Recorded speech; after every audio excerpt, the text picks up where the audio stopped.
I still am a firm believer if a man wants to work, the world's there for the taking. If I was a smart man, I would have gave up a couple times, but I didn't.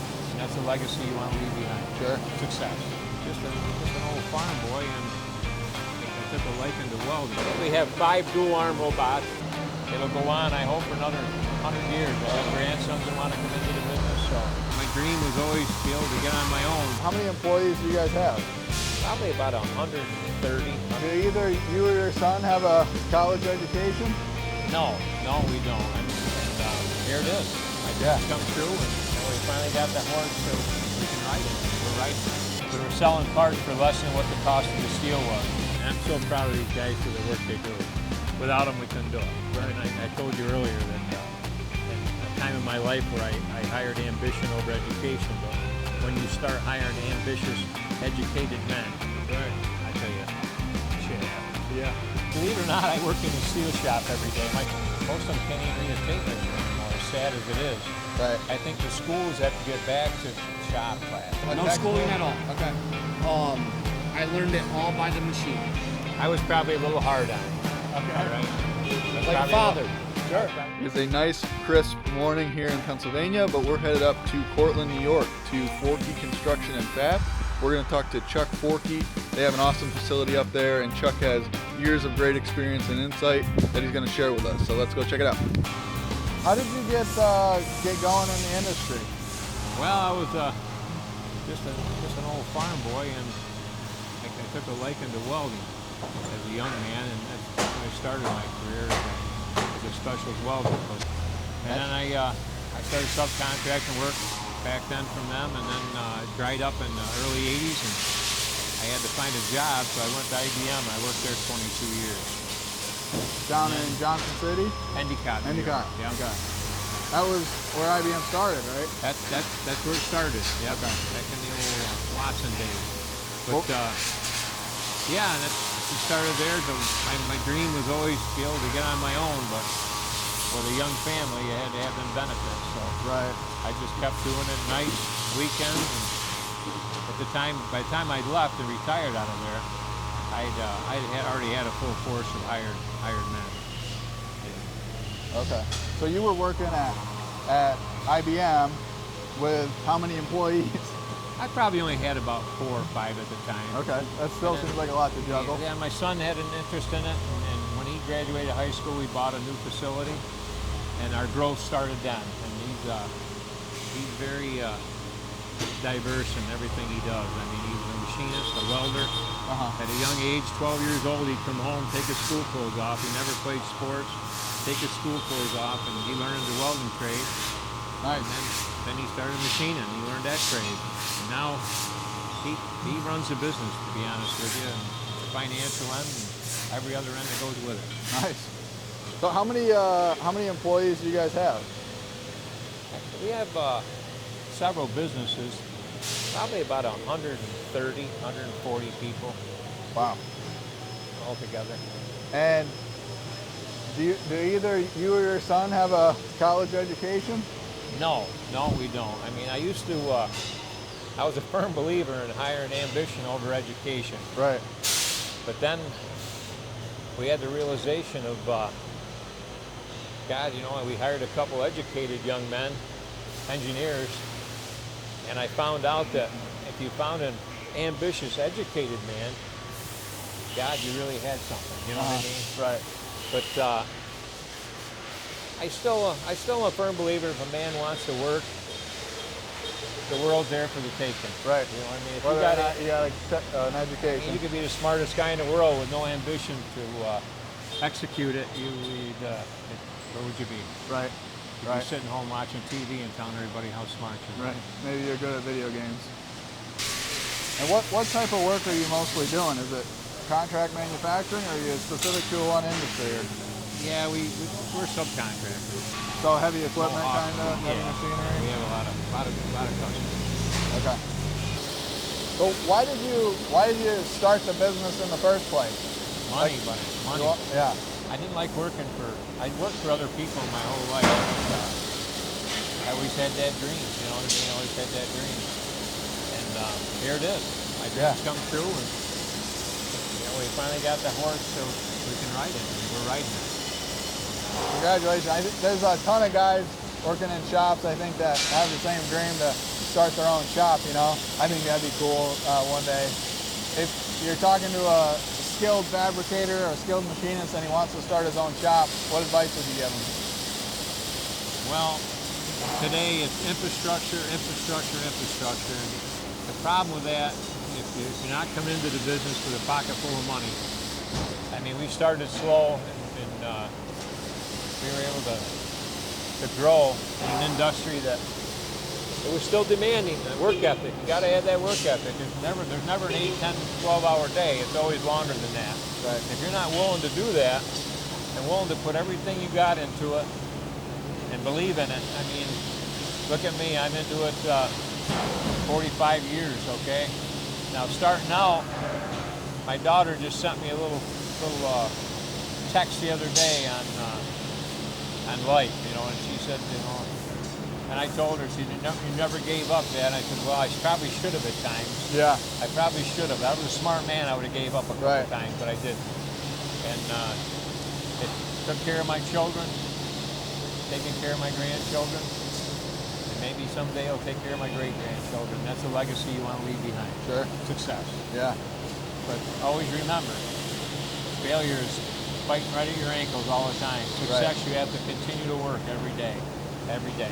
I think most successful entrepreneurs, they got a little crazy in them to keep pushing through. You got to be crazy, yeah. Like I said, failure is right there all the time, and if you're not a little crazy, I don't know. It does help being a little crazy. Is there any times when the business hit a really hard time where you kind of thought it was going to fail? Yeah, there was times we went over and got our checks to make payroll good. That, you know, there's been tough times, real tough times. And like I said, there were the times that probably a smart guy would have gave up, but the common guy kept going. What was the worst time? Can you describe that to me? Well, I was an auction guy. I never had money to buy new machines starting out. So we was having a real tough time. The steel market, we were so busy working in the shop, we weren't keeping track of steel pricing. And when we finally did, it wasn't a good situation. We were selling parts for less than what the cost of the steel was. So we was adding all the cost of building the part, all the labor, and not losing money at it right out of the get-go, not even knowing it, because we were so busy thinking that, you know, back in the day, I thought being busy, I had to be making money. I was busy. But when you take the time to sit down and just realistically keep an eye on your costing, it's a very important part of the business. And my son, you're out making parts, pumping them out, thinking things are great, but things are good, yeah. It was in the books. It came out that you weren't making money. It did. It really did. And I remember going to an auction in Ingersoll Rand, and my son told me before I left, Dad, please don't go to that auction. We got to make payroll this week, and please don't go. And I went, and he said, don't buy anything. I said, okay. I ended up buying all the machines that I looked at. It was probably maybe $100,000 worth of machines. And some of these machines I paid $2,500 for. I come home and I didn't even tell them the first day that what I bought until they started coming home. You know, I had a trucker bring them home. And I remember buying a Morisiki SL20, and I gave $2,500 for that the Morisiki. I think it was a Morisiki. Anyway, I ended up selling it on eBay for 60 grand. Wow. And I did that with 2 machines that I bought there. So I got all my money back plus some, and I was ready to diversify more machines into my facility and get more work. And that's probably our growth spurt was then. And then we bought this facility, and it's just been just right out, just go, go, go. Nice. Here we are. So, I mean, it takes a lot of money to get started in a kind of business like this. So, did you have investors, or you just had good credit, or how did you get the money to get going, or doing auction things? I built this business with no credit. Wow. I went through a divorce, and my credit. I mean, I paid all my bills, but I didn't really have good credit. And but now we got good credit. Yeah. We got good credit. That must have been hard to do. That's a good feeling. But we could be a debt-free company, okay, at this day right now, but we should be. I'm 65 years old. I mean, if you're still struggling at 65 years old, maybe you should give up, right? Maybe you should. Maybe. But yeah, I love my life. I'm what they call a workaholic. Okay. I mean, I have to be busy all the time, and then, but I think that keeps you young. Yeah. I really do, and I'm always looking for process improvements, building fixtures, buying machines to make everything better. You know what I mean? So. Sure. Now here's this is Oh, that's cool. this is my boy Nate. He's an electrical engineer. Hey, Nate. He was with me. Do you mind being on a video? No, it's Is that okay? Okay. He's a good-looking son of a gun, isn't he? he is. But Nate was with me. He was a machinist, and then he went back to school. And you know, I told Nate, I said, when you get done school, come on back, because he's got that work ethic. Sure. You know, he was a great young man. He was quiet, but he got stuff done. And then he came back as our electrical engineer, but he's also a damn good mechanic too. As you can see, he built these fixtures. Him and another young man named Jake. You designed all these fixtures? Yep. Wow. And Jake designed this one. I designed that one. Okay. So we make a CAD model of it, then have stock cut on the laser, parts milled on the mills, lathe parts done. Then we assemble it and put these control boxes in there so they can push one button and get all the clamps to come down in a clamping sequence. Cool. That's obviously custom. You got the logo right in it. Yeah. Nice little touch. Yeah, and I'm so proud of these guys for the work they do. I mean, without them, we couldn't do it. Right. And I told you earlier that in a time in my life where I hired ambition over education, but when you start hiring ambitious, educated men, Right. I tell you, shit happens. Yeah. Nice. So you're doing a lot of different parts here. What's your favorite part? The electrical, the pneumatics, the design? Like, if you consider it mechatronics, where you're combining electrical and mechanical, Okay. that's probably the best part. Yeah. So there's like a little programmable logic controller in the box. So it's like when you hit the green button, it will do a clamping sequence, hold all the pieces together so that the robot can come in and weld it all together. And then they'll hit the green button again and everything will unclamp. They can take the part out.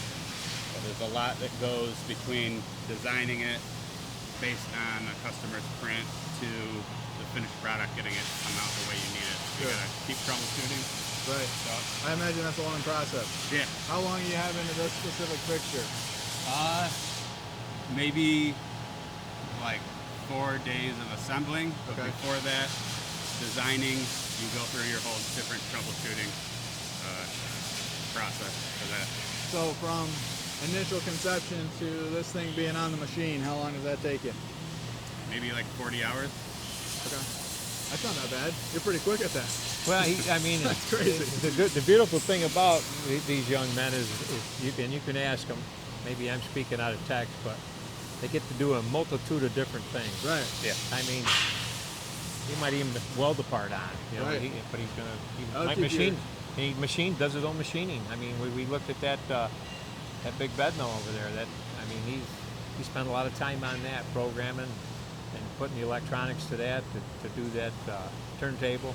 And it's kind of nice to be a small enough business where you're not sitting in there. Yeah. And just pigeonholed doing in one one thing. Right, right. So that's why I kind of danced around how long, because it's a little bit hard because you jump on and off of things. So I'd have to come up with like a big addition of an hour here and an hour there. Sure. But sure. Yeah. What's your favorite part about, running the business here? Or the work that you do in general? Believe it or not, I work in the steel shop every day. My son runs the business. And at my age, he kind of lets me do what I really enjoy doing, working out here on the floor with process improvements and just nurturing these young guys, mentoring these young guys in the steel industry to have that dream that I had. Right. And get everybody in a place where they're comfortable and they like coming to work every day. Sure. Because we all know that the workforce is Hard to come by. rough shape. Yeah. Now, as far as like the skill of employees, like, have you seen a big difference over the years in the skill of guys that you're hiring or gals? Absolutely. Young guys, most of them can't even read a tape measure anymore, as sad as it is.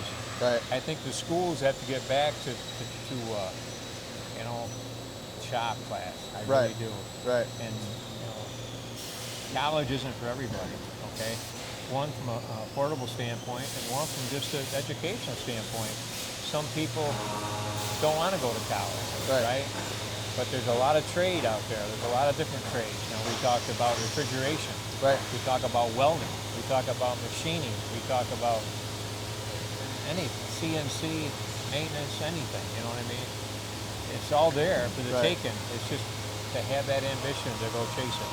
Right. And to find something that you're passionate with, and to have a happy life. Right. And take care of your family. Sure. I guess that's the way we could end that. Take care of your family. Yeah. Yeah. This is Joe Dirt. Well, this is Joe Robinson. I shouldn't say Joe Dirt. That's his nickname. Good. How you doing? Joe's the foreman in the weld and fab area. He has a lot on his plate. Taking a video. Hopefully that's okay. Been with me a long time. He's like another son. Good. Nice Enjoying job. what you see? Oh yeah. I mean, you guys have a nice shop. Lincoln is Joe's best friend. Oh yeah? So- You're a welder guy? I am in charge of all the robotics you see over here. So. Okay. Manual and robotic. Joe handles it all. He's a very well-versed guy in the welding area. Okay. He started with me as being a grinder, and like I told you earlier, I hired ambition over education. Joe was one of them ambitious young men, and he's became a staple in this business. Congrats, good for you. Thank you. I ground his parts actually when I started. He was the welder. Oh really? Yep. Okay, so how long have you worked here? I've been here 15 years almost. Okay. So started day one as a cleaner, cleaning his parts, Okay. and then started doing a little bit of welding. Then I did some plasma cutting. Then I did some brake press. Then I started welding even more. Then I started learning robots. Then I started learning our tube lasers, our flat lasers. Now I can run everything but a mill. Nice. Yeah. So most of that stuff you learned here, right? Or did you come out of a No textbook? schooling at all. Okay. I learned it all by the machine. Good for you. So the one thing I always say is I have owners that will spend the money to give us the new equipment that we need, Right. and then just let me learn how to do it by poking at it. Right. No, And- I mean, I was probably a little hard on him. Okay. All right. I was Like a probably father. I was probably a little hard on him, but he picked up and like I said, he excelled. He excelled. Now you're running the whole department down here, huh? Take your mills out, everything else. Wow. Minus the saw department right now. Good for you. So, Congratulations. That skill is in high demand. I mean, not many people could do this kind of work. I mean, it's getting more and more rare. not many people have owners that back them like these guys, you know? Right. They support you 100%. As long as you're willing to learn it, Right. they'll get after you a little bit when you mess up, but that's how you learn, you know? Sure. So, Yeah. We don't have to get after Joe. We have for a long time because he treats his business like it's his own. Right. Yeah. That's what every employer wants, right? And every Treat the employer business wants like your that. own. think of it as it's your wallet, you know? Right. Right. Ah, cool. Well, thanks. Nice to meet you. Hey, nice to meet you too, Hope to Rob. see you around. Yeah, have a good one. Yeah. And do you notice much difference with the linear in the box with what you're able to do with them? or- Not really. The linear's a little faster. Yeah. I mean, but we do a lot of heavy hogging on a lot of heavy material. Okay. We don't do a lot of aluminum. We do mostly just a 836, 1018 steel. Yeah. Just a lot of heavy hogging. Okay. Yeah. So can we take a look at what you're doing with some of these cells here? Yeah, this is a big Campro machine right there. We got. Okay, so I it's think we have 5 of these. How Five many of the, do we have? I think we got 2. We got 4 with the 5th one on the way. The Okay. 5th one should be here within the month. okay, and this is a double column bridge mill. I think it's 40 by 120. What we did is I talked my son into buying the first one. Me and my Dave Henderson. He's my machine guy, my boss in that area. And we had a good plan put in place. What part numbers we were going to put on it, and we actually it became so good at it that it wasn't diverse anymore. It just ran that one part number. Right. But it ran it very quality conscientious and a very productive and in a quality manner. I mean, because you didn't have to move the part anymore. It was a long part. Right. That prior to that we had to keep moving it in the vise, This way, you lock it in. Right. Okay, so these are some of the parts you're doing right here? Yes, there's some parts we do them. Okay. That's a family of part numbers that's done on this machine. Okay, and you have a big 4th axis on this. Yes. Now, do all of your bridge mills have a 4th axis? No. Okay. Don't. How long is that 4th? That 4th axis is probably 6 feet. Yeah. Yeah, that's a serious 4th axis. Nice. Most of the time, the machines that's made today, it's usually an operator error. Right. To be honest with you, if you Right. load it wrong, Right. you put the wrong offset in, that's Sure. when you get into trouble and you crash crash it. it. But as far as if you don't crash a machine, especially a Campro, you don't have any problem with it. Right. I mean, they're bulletproof. They're heavy machines. I think this machine weighs around, God, I think 50,000 pounds. Wow. If I'm not mistaken. Wow. They're heavy machines. Yeah. And even the Cat 50 verticals, they're a heavy machine. I crashed a machine the other day. I was playing around in the showroom on a 208 SY. And I hit go and I was in the middle of a program. Yeah. Bang. All right, so I used to be the rep for Allied. So they hired me out of college, Allied Machines. Did they? Yeah. Great company. What'd you take at college? Mechanical engineering. Did you? Yep. Cat 50 Big Plus. You do some heavy hogging on this one? Yeah, we do. How long have you had this? Probably 2-3 years old. Oh, okay. Maybe 3 years old. 3 years? Yeah. Okay. Yeah. I've actually got 3 of these machines,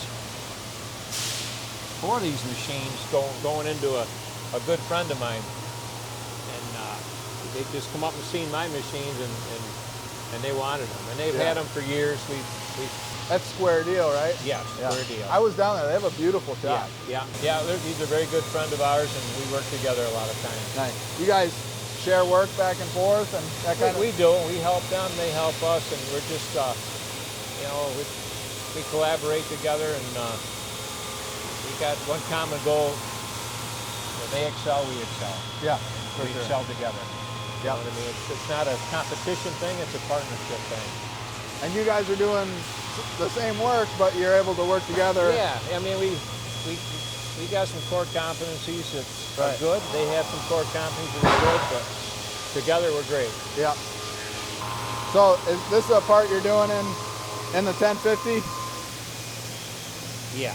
Okay. Yeah. And what do you do this? Do you know what tool? Like take a big end mill and just hog that out, or Yeah. solid carbide, or Yeah, you you using can't tell all our secrets, so you know what I'm saying? We don't want any competition. Right. I guess that would be bad taste. As you look through my shop, if I got one machine, I've got at least 2. Right. Just to keep my customers happy. If I have a down machine, I can offload that family code onto another machine with no delivery issues. You know what I'm saying? Okay. But yeah, I mean they're a good machine, and when you have a good machine, you stick to it. Right. So you kind of weed it out. You know, if you have a garden full of weeds, and you got one good corn stalk that's giving you sweet corn, you get rid of the weeds. Right. We got rid of the weeds, and these are newer lathes. I think there's three of these, and fourth and well, 3, 4, 5 of these. Six ones on its way. Okay. So you got a sub-spindle and a live turret, and then you have SYs as well, right? I think this is I got SY. I think this is 25 ton too.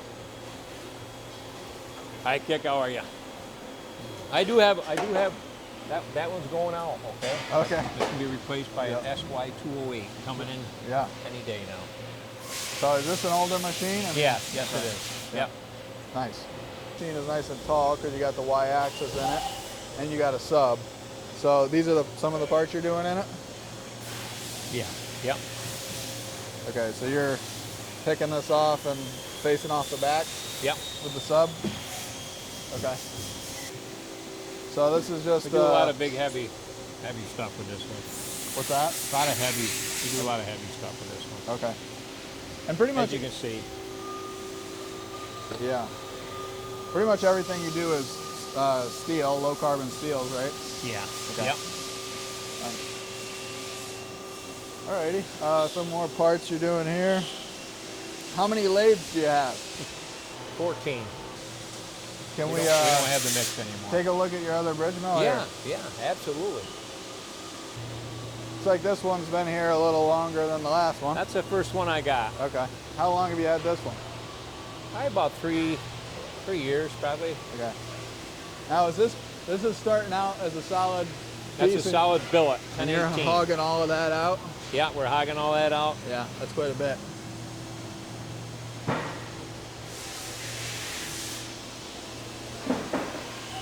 Wow.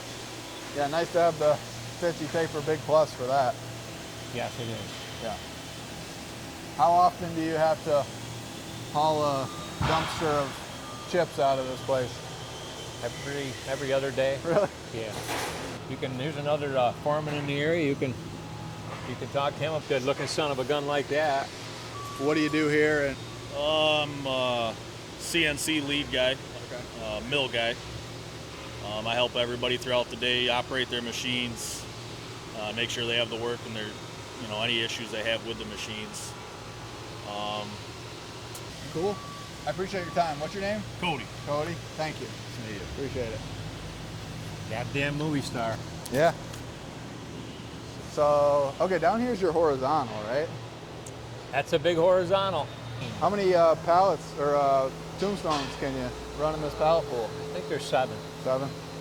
Okay. And this is some of the... Yeah, we got a couple of different family codes of work on this machine. Probably, we probably do about 20 different part numbers on this machine, and they all got their own tombstone.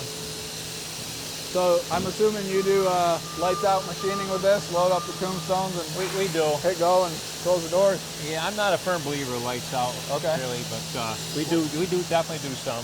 What's I mean, maybe say our shift ends at 3:30, it might run till 5:30. We just like to, from a quality aspect, we like to know right? what we're running Sure. for inspection. Okay. So if you're running lights out, for people who don't know, parts are coming off and nobody's there to look at them, right? Right. Well, this particular machine they stay in the tombstone, so nobody's there to inspect them. Right. You break a tool or something. So over here you got laser stuff, and you guys do a lot of welding, right? I mean, that's in the name. A lot of welding, yeah. These are tube lasers, Trump tube lasers. Very good machines.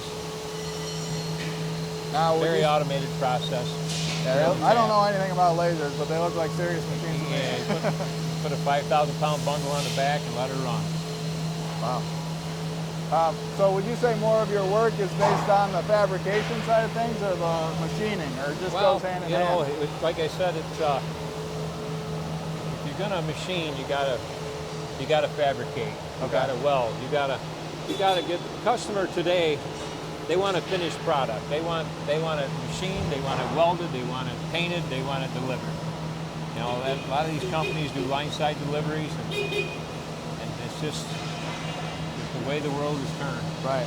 So So you you guys gotta do be able to painting do here as well? We have a painter, yes, a local painter, but our scope of work is going to change. Coming down the road, we're going to put a painting facility in. Okay. Because it's a lot of low-lying fruit for us. We do a lot of logistics, a lot of moving stuff around. We wouldn't have to if it was here. Sure. So you have room for that in this building, or you got to tack on? We're actually adding on this spring to this building. Yeah. All right, cool. I think this building's 130,000 square feet. We're going to put another 30,000 feet on the end of it. Nice. no joking around. And that all 30,000 is going to be paint booth? No, that'll be kind of steel handling, but we got two other facilities down the road. One that could be our powder coating unit. We got about 40 acres right here on Luca Road, so we got room for expansion. Sure. That's nice. Yeah. I've been in plenty of customers who they can't expand because they're on a postage stamp. Yeah, and plus, who's going to take over? You know, a lot of times you have a guy that built a business. If he doesn't have a son or somebody to take over the business, you're kind of, what have you built it for? Right. I have my son, and he grabbed onto this business from day one, and it'll go on, I hope, for another 100 years. I have grandsons that want to come into the business, so nice. I'm looking forward to the future. Oh, that's great. We got cold saws. They're the... Okay. So you bring in all your material back here and then send it to the saws? They come in the steel shop here. In addition, we're going to be driving the trucks right straight through. Oh, nice. And the steel shop will be moved out there, and that'll open up another probably 30,000 square feet in here for production. Sweet. But what are you going to do with all the space in here? Production. I mean, you got maybe a lasers? couple more tube lasers. Okay. Possibly some more flat lasers, just to keep up with the sheet metal. Yeah. The robotics we have, I think we have 5 dual arm robots, maybe 6. These are some parts that are coming off the robots here? Yes. Okay.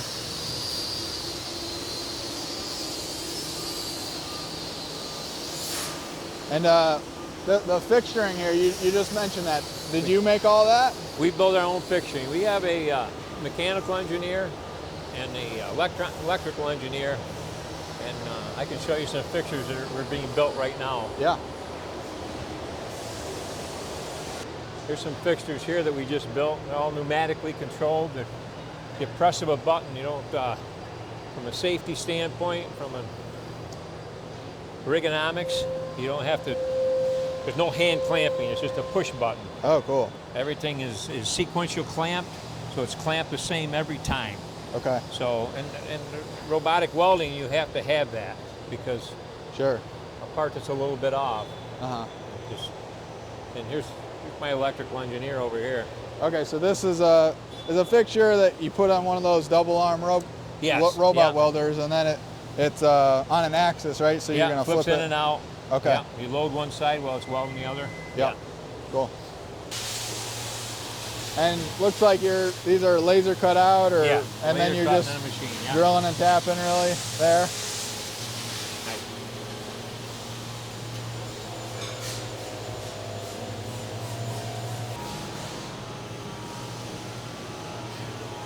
Hi, Danny. How are you? Now, How's it going? Dan's a seasoned. Chad. Nice to meet you. Dan's a seasoned machinist. Okay. You can see the parts he's doing are pretty intricate parts. Okay.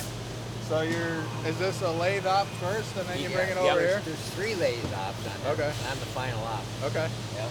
Cool. Yeah, it's a good job. How long have you worked here? Well, I started in 2014. I took a little break for a while, but I come back. Yep. And so I've been here, it's been 10 years. Okay. Since he hired me. How long have you been a machinist? I started at Raymond in 2000. Okay. So we're looking at 24. Coming up on 25 years. Going on 25 years of it. Okay. Dan, you're getting old, aren't you, buddy? I'm feeling it. I can't remember them old Neil Young song lyrics. Yeah. You know what I mean? I'm a musician too. Okay. So What do you play? Guitar, drums, bass, Okay. piano. I write my own songs. Yeah. So. Do you recommend that people get into this industry? Oh, it's done me well. Yeah. I always say this is it's not just a job, it's a career. Right. And I've looked, I started, at Raymond, and I wanted to know what's going on. Right. So I got to be able to program some, and it's a good way to make a living. Yeah. Good for you. You actually get to see what you're making, some tangible stuff you can hold in your hands. I feel like that's an extra level of fulfillment that desk jockeys don't get. Right, and I make some interesting stuff here. And it's kind of like artwork. Yeah. You know, like my music's artwork. Right. And so I kind of correlate it to that. Sure. So I try to make it as perfect as possible. Sure. So tough to tell you. I make mistakes most of the time. Oh yeah. We all do. I was just telling him I crashed a machine last couple weeks ago. Oh yeah. I'm sure you've been there. I know I blew a couple parts not too long ago, and I apologized to Chuck. He said, "Don't worry about it." Right. He was okay about it. Part of working. If you're gonna make something, you gotta make You're some gonna scrap. make mistakes. See, you got a nice tribute up there to old Jimmy. Yeah, this is my best friend at work. He passed on September 9th. Okay. Sorry to hear that. His house burned down. Oh man. He didn't make it out. Sorry to hear that. But I wrote a poem about it, and Yeah. I just love the guy. I mean, he was the first guy I ever made friends with here back in 2014. He worked here. Yeah. Okay. We just lost him here just a little while ago. He was here 20 years. Wow. Yeah. It was tragic, man. I come in that day, I had to leave. I couldn't even work. Oh, of course. Yeah. Well, I'm sure you've honored his memory there. Yeah, I'm gonna leave that up for as long as I work here.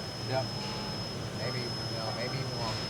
Yeah. It'll be here when you're gone, Bobby. I don't plan on retiring very soon. Yeah. You like what you do.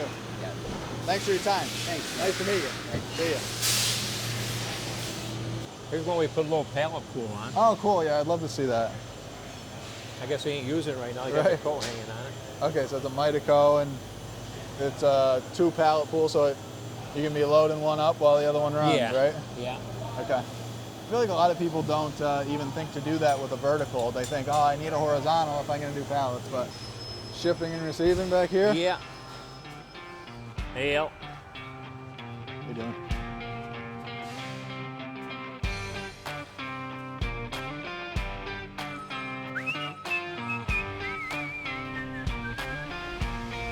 There we go.